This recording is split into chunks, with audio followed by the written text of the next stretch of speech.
Good morning everyone. आपण नवीन chapter चालू करतोय आज जनरेटरचा पार्ट 1. जनरेटर नेमच सजेस्ट करते आपल्याला हे काहीतरी जनरेट करत असेल तर काहीतरी म्हणजे नेमकं काय जनरेट करतं? इलेक्ट्रिसिटी.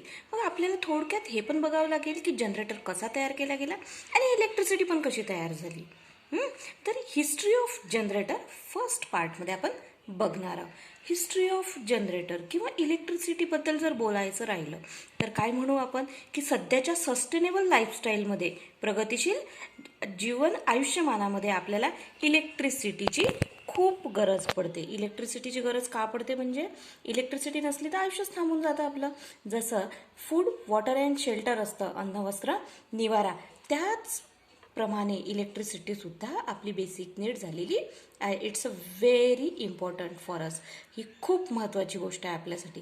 तर कुठं सुरुवात झाली असेल याची तर मी तुम्हाला मॅग्नेटमध्ये शिकवलं होतं. लोडस्टोन मॅग्नेट कुठे मिळाला, कसा तयार झाला, आपण तयार कसे केले, कशासाठी केले, याच्या बेसिक क्वालिटीज काय आहे.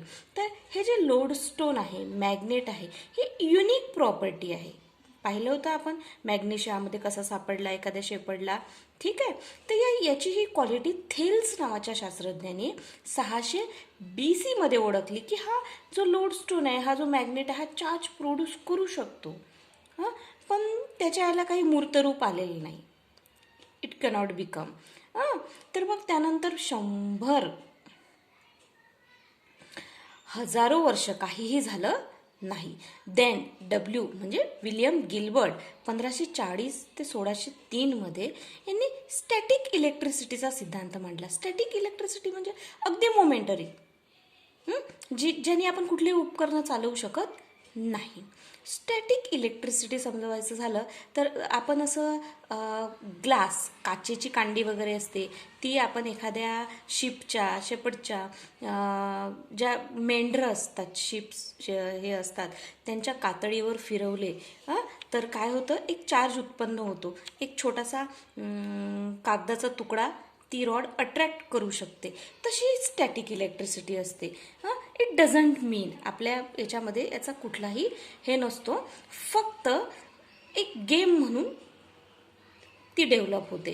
पण ही स्टॅटिक इलेक्ट्रिसिटी गिल्बर्टनी तयार करून बघितली आणि ही स्टॅटिक न राहता डायनॅमिक व्हावी, आपल्याला यूज करता यावी यासाठी प्रयत्नशील राहिले. पण बेंजामिन अँड फ्रँकलिन यांनी 1750 मध्ये दुसरा सिद्धांत मांडला, लाइटनिंग. जेव्हा ही थंडर आणि लाइटनिंग्स होतात तेव्हा खूप मोठ्या प्रमाणात उष्णता निर्माण होते आणि या उष्णतेचा आपण उपयोग करू शकतो. हा सिद्धांत त्यांनी मांडला, पण तो त्याच्यापुरताच मर्यादित राहिला. ठीक आहे. मग त्यानंतर 1800 मध्ये निकोलसन अँड कार्स्टेल यांनी 1800 मध्ये इलेक्ट्रोकेमिकल डिकम्पोजिशन, एक इलेक्ट्रोलाइट तयार केलं की जो काय देत होता, आपल्याला DC आउटपुट देऊ शकत होता. त्यांनी फक्त कंपाऊंड तयार केलं, थेरी मांडली. मग त्या थेरीवर जोसेफ हेनरी यांनी 1827 मध्ये पहिल्यांदा सेल तयार केला. छोट्या प्रमाणात का होईना आता इलेक्ट्रिसिटी आपल्यासाठी तयार झाली होती. सर्वात आधी DC आउटपुट आपल्याला मिळालं सेलच्या माध्यमातून 1827 मध्ये. इलेक्ट्रिसिटी जनरेशनचे माइलस्टोन्स ठरले. सॅम्युअल मोर्स आणि मिशेल फॅरेडे यांनी तयार केलेली थेरी 1831 मध्ये, इलेक्ट्रोमॅग्नेटिक इंडक्शन. आता हे इलेक्ट्रोमॅग्नेटिक इंडक्शन काय आहे आपण बघणारच आहोत. आपलं जे पण सेकंड इयरचं पहिलं क्वार्टर आहे हे पूर्ण इलेक्ट्रोमॅग्नेटिक इंडक्शनवरच फिरतं. ठीक आहे, हे आपण बघूच. त्यानंतर सेकंड हे झाला, एन लेडिंग यांनी एक सिद्धांत मांडला आणि थॉमस एडिसनने सुद्धा कार्बन आर्क लॅम्प तयार केला आणि त्यानंतर त्यांनी थॉमस एडिसन यांनी जनरेटर तयार केला 1880 मध्ये. तिथनं खऱ्या अर्थाने इलेक्ट्रिसिटी प्रॅक्टिकली वापरायची सुरुवात झाली. प्रॅक्टिकली वापरायची म्हणजे थॉमस एडिसननी जेव्हा जनरेटर तयार केलं 1880 मध्ये, लगेच तिथे न्यूयॉर्कमध्ये इलेक्ट्रिसिटी ओरिएंटेड क्लायमेट तयार झालं, जाळं तयार झालं, ते वापरकर्ते तयार झाले. ऑफिसेसमध्ये, महत्त्वाच्या हॉस्पिटल्समध्ये, कार्यालयांमध्ये इलेक्ट्रिसिटी वापरली जाऊ लागली. इलेक्ट्रिसिटी वापरताना DC आउटपुटच तेव्हा आपण वापरत होतो. आपण म्हणजे न्यूयॉर्कमध्ये फर्स्टली DC आउटपुटच वापरत होतो. प्रत्येक 2 किलोमीटर नंतर एक जनरेटर लावून इलेक्ट्रिसिटी सप्लाय केली जायची. पण हे थोडं किचकट काम होतं. बरंच किचकट काम होतं, मोठं काम होतं आणि कॉस्टली पण होतं, हेवियर पण होतं. परंतु थॉमस एडिसन आपल्या याच्यावर ठाम राहिले. पण निकोलस टेस्ला हे थॉमस एडिसन सोबतच होते जनरेटर तयार करताना, इलेक्ट्रिसिटी वापर करताना. पण त्यांनी एक थेअरी मांडली की आपण कम्युटेटर हे करून जर फक्त AC आउटपुट डिस्ट्रीब्यूट केला तर काय होऊ शकतं. पण त्या याच्यावर मतभेद होते थॉमस एडिसन आणि निकोलस टेस्लाचे. निकोलस टेस्ला त्यापासून डिफरंट झाले आणि त्यांनी स्वतः AC तयार करून AC जनरेटर तयार केला. AC तयार करून AC डिस्ट्रीब्यूट पण केला, ट्रान्समिट पण केला आणि याला मूर्त रूप दिलं. याला खूप मोठी मदत दिली J.D. गिब्बा यांनी बनवलेल्या ट्रान्सफॉर्मरनी. ट्रान्सफॉर्मरच्या सोबत ते खूप इझिली इलेक्ट्रिसिटी डिस्ट्रीब्यूट आणि ट्रान्समिट करू शकत होते. त्यानंतर ट्रान्सफॉर्मर खूप साऱ्या प्रकारचे ट्रान्सफॉर्मर तयार केले गेले. त्याच याच्यामध्ये एक रिव्हॉल्युशन पण झालं, इलेक्ट्रॉनिक रिव्हॉल्युशन त्याला म्हणता येईल 1900मध्ये, की खूप वेगळ्या प्रकारचे डायोड, ट्रान्झिस्टर्स 1930-40मध्ये तयार झाले. आणि त्यानंतर पुन्हा एक मोठं रिव्हॉल्युशन आलं इलेक्ट्रिसिटी जनरेशन, ट्रान्समिशन आणि डिस्ट्रीब्युशनमध्ये. ठीक आहे. आणि आता जर आपण थोडं आपल्या भारताबद्दल बोलायला गेलं, आतापर्यंत इतकं झालं की जगामध्ये इलेक्ट्रिसिटी इंट्रोड्यूस झालेली होती. पण भारतामध्ये पहिल्यांदा सन 1900मध्ये 1900मध्ये पहिल्यांदा कर्नाटकमध्ये श्रीवसुंदरम येथे काय तयार करण्यात आला, हायड्रो पॉवर प्लांट तयार करण्यात आला. आणि हायड्रो पॉवर प्लांट तयार करण्यात आला म्हणजे त्याला पण काय लागतं, जनरेटरने तयार होतं का ते नाही, पेल्टॉन व्हील्स वापरल्या गेल्या.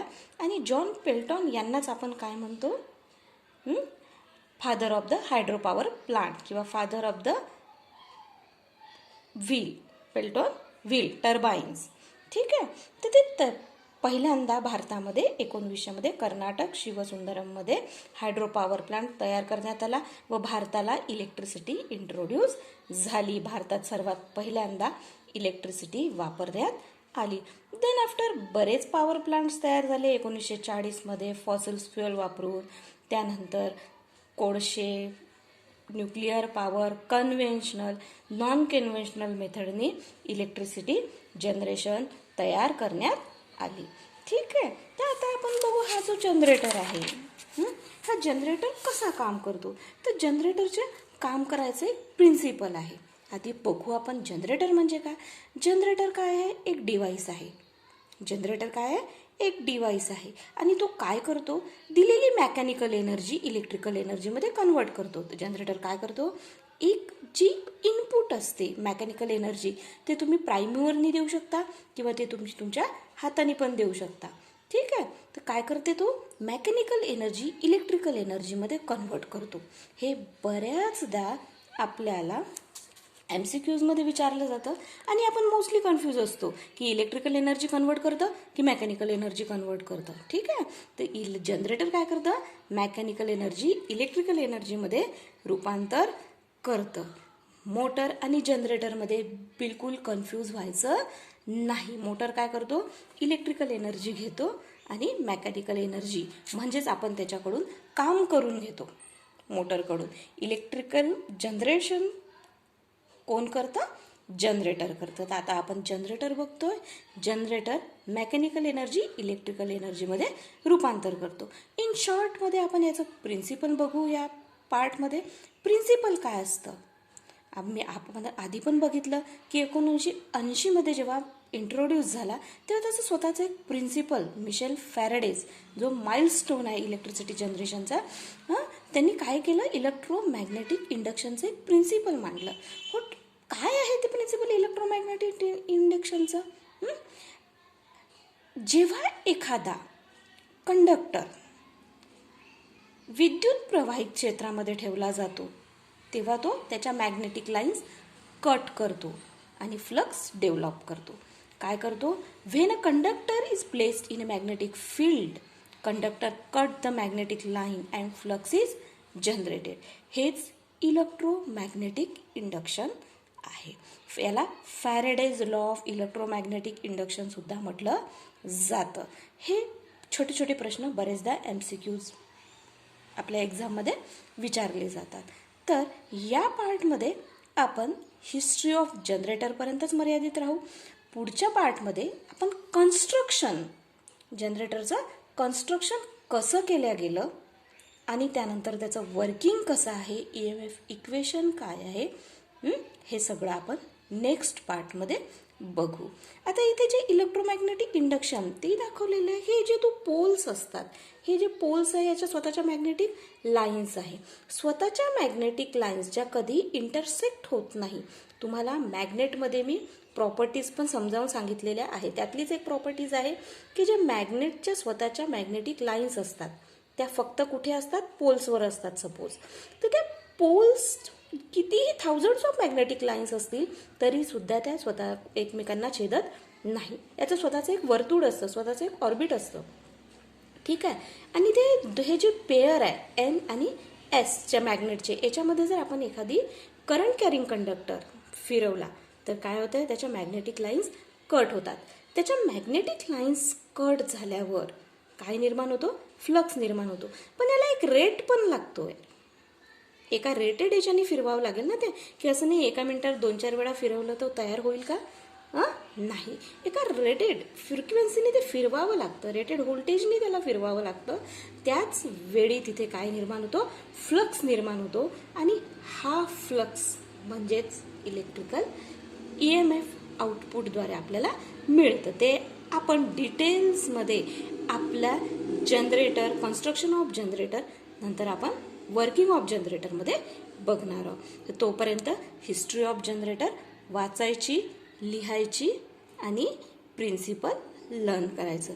लगेच उद्या येऊ आपण second part of generator, construction of generator, parts of generator. Okay. तोपर्यंत अभ्यास करा. Stay safe. बाय.